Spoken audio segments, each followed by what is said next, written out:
So welcome everyone. My name is Megan Lebeda and I'm a program manager here with Kirkwood Corporate Training.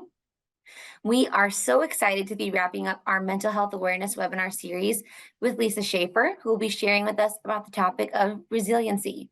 Lisa is an educator, counselor, college instructor, and the owner of Shine with Schaefer, a coaching and consulting business that focuses on the development of leadership skills in both employees and students.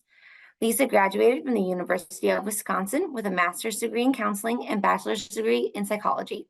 She is a founding member of the John Maxwell Leadership Group and has presented trainings to over 100 different companies in the nation. And with that, I am going to turn it right over to you, Lisa. I love it, Megan. Thanks so much for being here. And thank you so much for taking an opportunity to create awareness and understanding during Mental Health or Brain Health Awareness Month. And as always, one of the hot topics that I think becomes essential is truly trying to understand resiliency and how do we move through some stressful situations. So today the goal is to showcase a little bit more about what does resiliency look like and what are some tips or tricks that can help you thrive in your leadership. I love having this picture of this dog, and I ask leaders a lot of times, how many of you feel like this dog? And you're thinking to yourself, I don't know if I can take on one more thing. We're being asked to do more with less, and it's getting harder to find people to hire. It's getting hard to stay consistent. Everything's changing all the time. Where is your mindset in your own leadership? Because our mindset starts to dictate our behaviors. Every single thought we have is a neutral thought until we put some story behind it. So, with resiliency, one of the stories I like to help people create is, what do I have control over?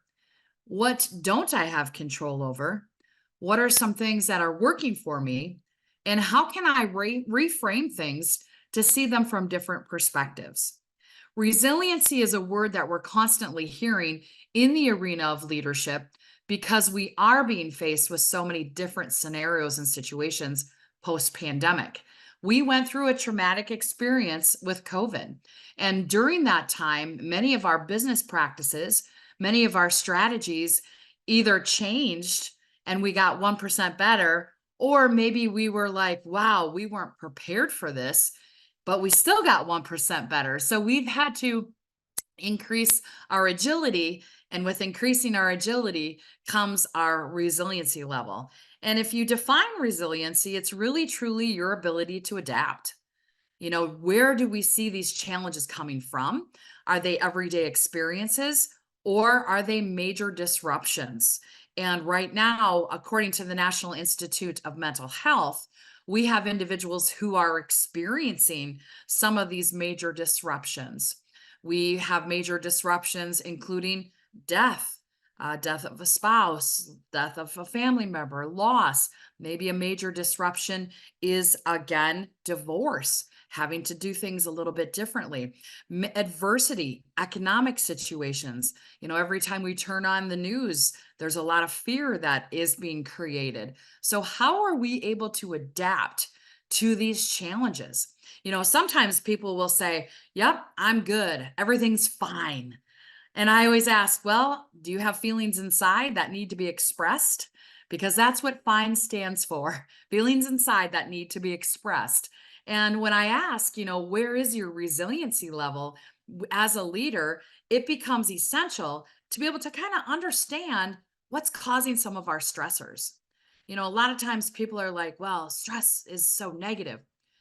It's not the stress itself, it's how long we're holding on to it for. How many of you have ever had to have a tough talk with somebody and you're thinking to yourself, oh my gosh, this talk is going to be terrible. I don't want to have this talk. What if they get upset? What if they quit? What if? And we start catastrophizing. That is an anxiety provoking situation and scenario that if we actually would just have the conversation, it would help us move through that stress. But it's not the stress itself, it's how long we're holding on to it. So the longer you're holding on to having some of those crucial conversations or some of those tough talks, the more you get overwhelmed, and it's hard for us to be resilient. So in any type of situation or scenario as a leader, I like to ask you, where is the stress coming from? Is your organization creating opportunities for psychological safety? where people feel comfortable about talking about things without fear of judgment or fear of humiliation. Is there stress outside of the workplace? Again, many of us are experiencing stress outside of the workplace. Do we have process problems within our organizations? Do we not have consistency? Do we change on a dime? One minute we're doing it this way. Now the standard operating procedure says we need to do it this way. Do we have unfocused time? If we have unfocused time, our brains start to create big stories. Anytime we have inconsistency, we are individuals who like to have habits. We like to have, again, some routine. Some of us need more routine than others. Some of us can change rather easily because we've adapted and learned how to change. Some of us are like, no, I don't want to change because I'm scared of what could happen. If we have inadequate communication, that causes some of those stressors and those barriers. People problems. If we don't see and take time to have an attitude of curiosity, those people problems kick in really quickly. So, anytime we have those scenarios or situations, we've got to ask ourselves what's happening and how do we adapt? One of the biggest skill sets I like to do is talk about the importance of reframing every scenario or situation. I coach individuals often in the area of leadership. And sometimes people will say, well, I don't want to be a micromanager. And I'll say, I don't want you to be a micromanager either. Let people know what your expectations are for holding them accountable. When do you need to have things, information by? When do you need to check in? If I'm working with somebody and I automatically say, well, my boss doesn't like me. Well, how do you know that to be true? What are some things that you're seeing? With resiliency, we have to be able to reframe to focus on the things we have control over. Too many times people worry about all the stuff they don't have control over. I can't control how other people act. I can try to create an environment where people feel safe, and I can try to create an environment where people feel as though they're motivated, but I can't control their behavior. I can reward them with certain things by saying, hey, if you do this, you can expect this. Or if you don't do this, you can expect this. But in outcome, they still have the choice. So when we're looking at stress and trying to build resiliency, I always like to ask the question, do you have control over that? The only thing I have control over is how I react or how I respond to every scenario that's coming my way in leadership. Am I going to take it personal? If I take it personal, then again, I start to question my own credibility. I might experience imposter syndrome. So, again, what are those things that I do have control over, and what should I focus on? And so, as we talk about this and we look at these kind of coaching opportunities, we look at this resiliency wheel, and we look at ultimately, first of all, managing some emotions. I love talking about examples of airplane rides. Have you ever been on an airplane ride where the turbulence was so bad, you're thinking to yourself, oh, this could be the day. And you start to catastrophize and you're like, oh my gosh, oh my gosh, oh my gosh. And the pilot comes on in a very calming voice and usually says something like, we're experiencing some turbulence. We're going to try to fly at a different altitude. Please keep your seatbelt fastened. You never hear a pilot come on and go, oh my God, we could crash. I don't know what button to push. This could be terrible experience. I don't know. Hold on tight. This could be unpredictable. You as leaders and managers have to manage emotion to help your team stay resilient as well. Here's what we know. Here's what we know for sure. Here's what we're going to try to do. Here's what's going to change. Here's what's not going to change. But I've got to be able to manage my emotions first. I have to ask myself am I getting more worked up than I need to be? If I'm getting more worked up than I need to be, maybe I need to debrief with someone. If I'm getting just super, super frustrated, I might have to stop and ask myself some questions. How do I know this to be true? Was this the intention they had? What's the story I'm putting behind some of those scenarios? When I manage my emotions, then I can move into kind of helping myself reframe. Again, it's important to be able to look at How do I see this differently? Oftentimes people will say, well, if you want to do something, go try it. And somebody will say, no, no, no, I don't, no, I'm too scared to try it. For example, I always like to ask people, go into a board meeting or a meeting or a boardroom and bring up a new idea. And they're like, I don't know if I can bring up a new idea. What if it sounds stupid? Or, what if somebody thinks, this isn't going to work? Reframe the thinking. What if they find it awesome? What if they think it was the best idea ever? What if you didn't share it, you missed out on opportunities to grow? Reframe your thinking from what's the worst that could happen to what's the best that could happen. And again, when we start to reframe thinking, it gives us more clarity to keep our emotions managed. If you go into a meeting and you present an idea and somebody says, well, he tried that 20 years ago and that didn't work, take time to reframe it. They're not being fun haters or pushback. Maybe they don't understand it as clearly yet, and I need to articulate my vision a little bit more. I need to share my why a little bit more. I've got to reframe. And when I reframe, it makes it easy to start to clarify purpose. I love when we feel overwhelmed and maybe stressed. Well, why are we doing this? What is the purpose of this? And knowing people's why can help you unify. If you start to create this vision of what you want things to be, it helps us move through some of those tough scenarios and some of those tough situations. I talk a lot with business owners and I ask them, if you knew now what you had to do to get to where you're at, would you have done it? And they'll say, yeah, I would have done it. I would have just had more clarity in what my purpose was. Why am I actually doing this? Knowing your why definitely helps you build resiliency. I often talk to also individuals who are runners. I have a friend of mine who's a business runner, and he's also one of those ultra marathoners. It's just amazing to me. And I always ask, why are you running 100 miles? What's your why? And basically, he'll say that he has a goal to try to push himself outside of his comfort zone, to try to do new things, to try to just see if he can accomplish it. And it helps him feel reinforced as a business owner that he can do hard things. And so, again, knowing that purpose and that meaning helps you stay resilient. If you have a lot of change that's going through your organization, talk about the change, why you're doing the change, what's going to change, what isn't going to change, and what's in it for them. That gives some clarity and some meaning.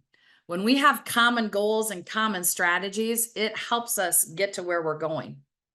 And when we have that clarity, we have a deeper connection.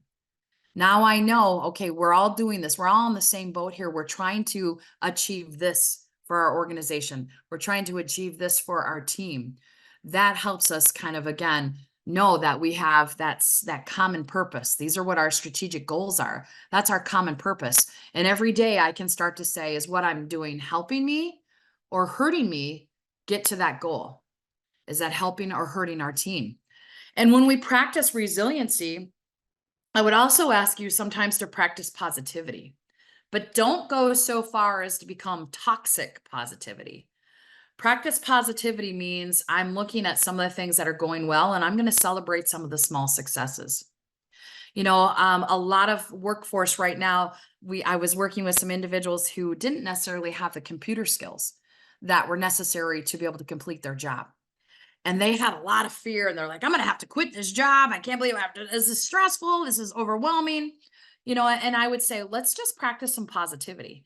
I had one gentleman who was calling it a rabbit. He kept going, I need to find the rabbit. I need to use the rabbit. The day that he called it the mouse, I'm like, yes. I said, you got your common language down. You're calling it a mouse. That's awesome. Celebrate those small successes for people. Celebrate when you've run that mile. You made it a mile. That's great. Anytime we can celebrate some of those small successes during stress, it helps us minimize some of that anxiety, because anxiety is fearing the future. What if? And so if I can start to chunk things and say, you know what, this is probably going to be tough. This is going to be a challenge.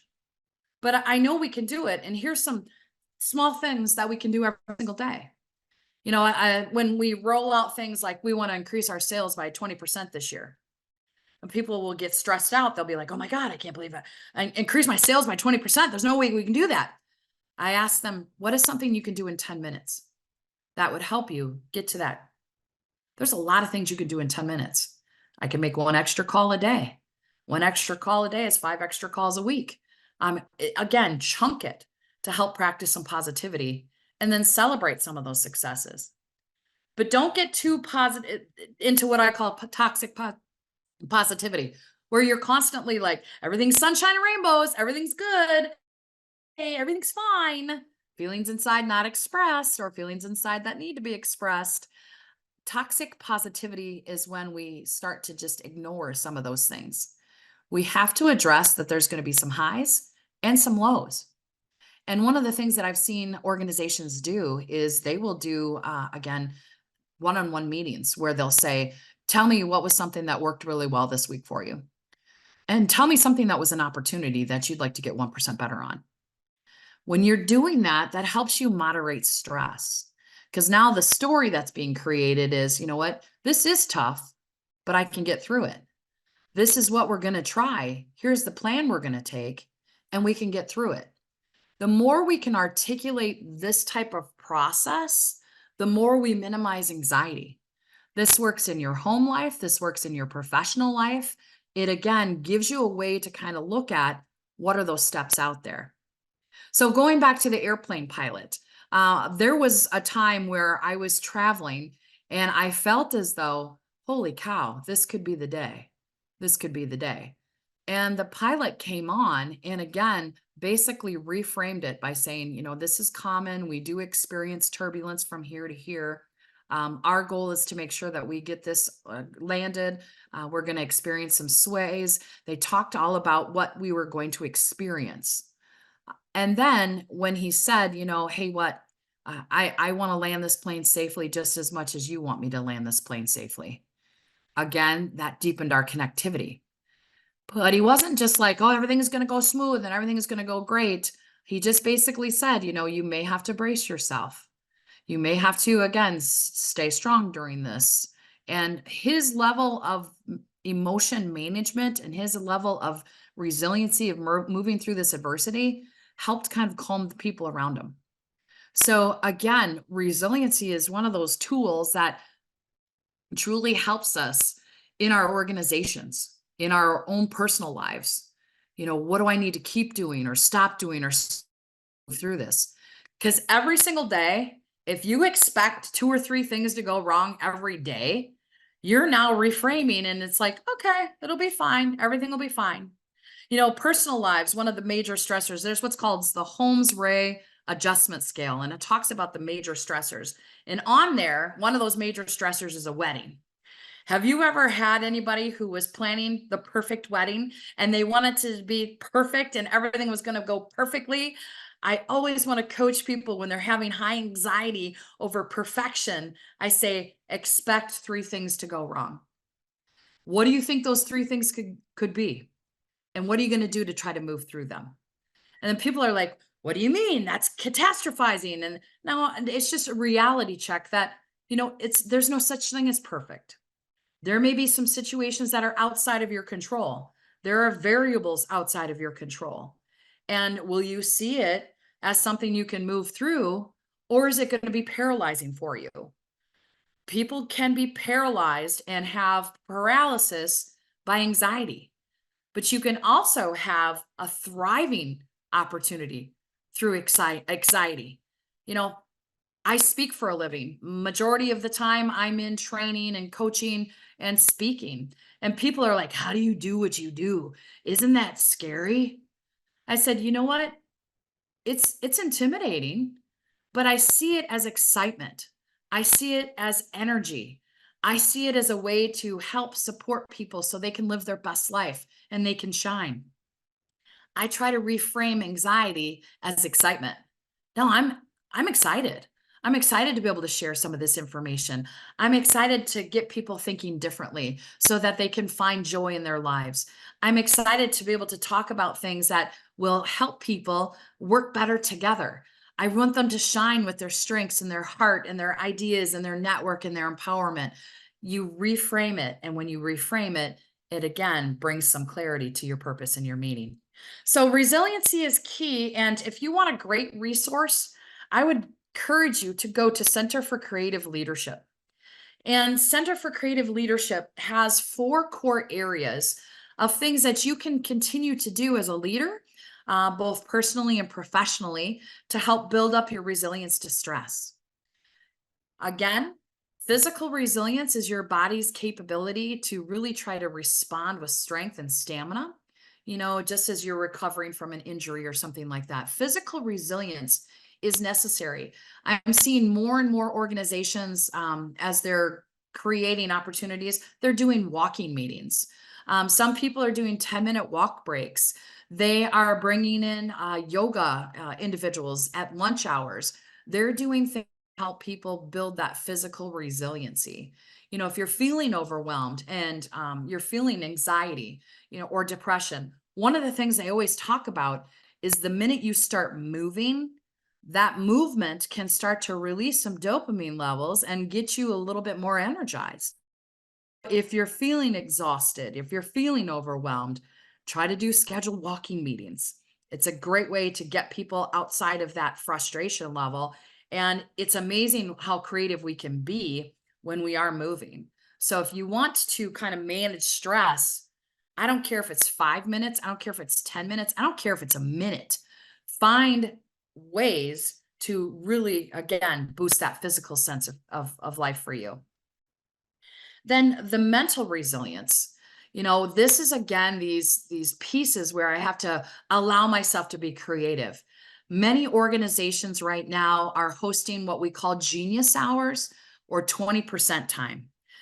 Genius hour is basically a scheduled core block time where people have a chance to come in and get creative. They can come up with products, they can come up with services, they can come up with processes that could help people get 1% better.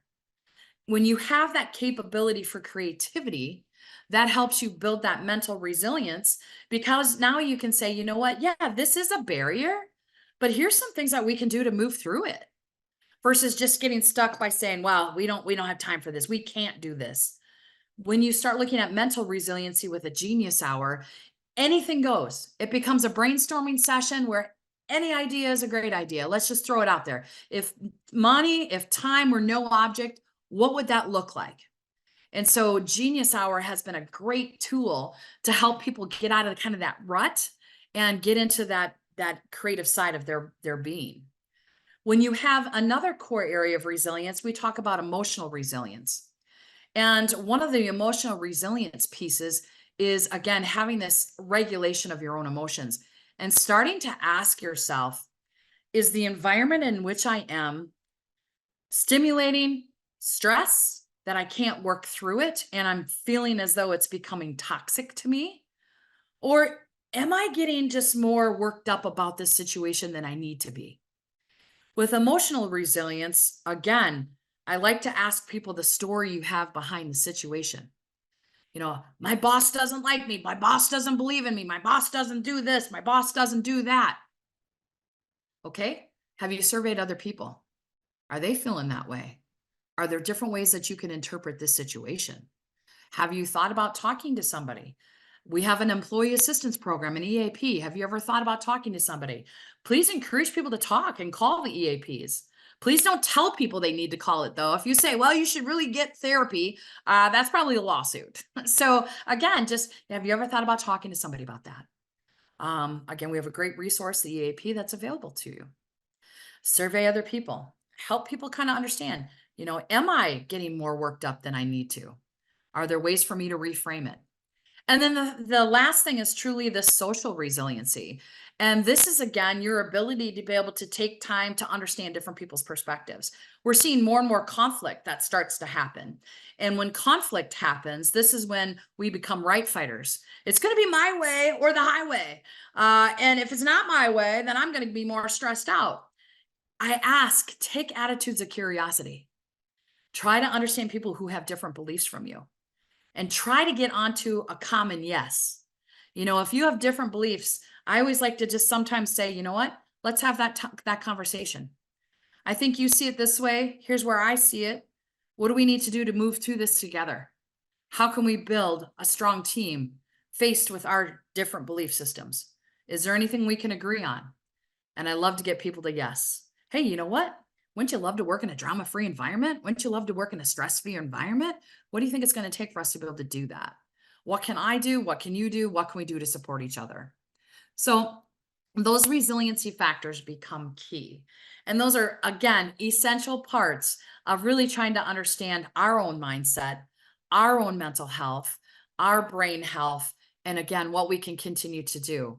Organizations, as always, will have great strategies and techniques, but ask yourself, is this going to matter in a month? Is it really going to matter in the grand scheme of things? That reframing question, test your own thoughts and say, am I getting more overactive with this? Reframe this threat as a challenge. You know what? I want to see this as an opportunity. I want to see how we can continue to grow this. That growth mindset, you know what? Maybe I'm not good at it yet, but what am I going to learn in the mistakes that I make? And what if I succeed? What if I share some things and things go well? What's the best thing that could happen? And so as you start to understand some of those best things that you can happen, that again gives you that opportunity to truly kind of understand, where am I going? What am I doing? Who can help me get to where I want to go? And what is it that I'm hoping to try to achieve? And when I ask myself, do I have control over this? Is this something that's going to help me, or is this something that's going to hurt me? What needs to happen to make this work? And that again can help minimize those stressor pieces. So as I start to encourage you to reach out, again, mental health awareness is so key. Brain health is so key. There are many things that we can do within your companies.